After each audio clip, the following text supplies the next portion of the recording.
So this is how you beam. First download an extension named Cookie Editor. Then find whose account you wanna beam like I do in this vid. Open Cookie Editor and go to Roblox Security. Copy all the stuff in it and paste it in the link in comments.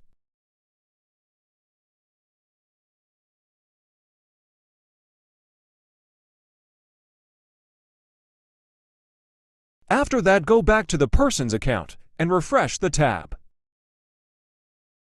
As you can see, I am now in their account, able to see Robux credit cards and join games.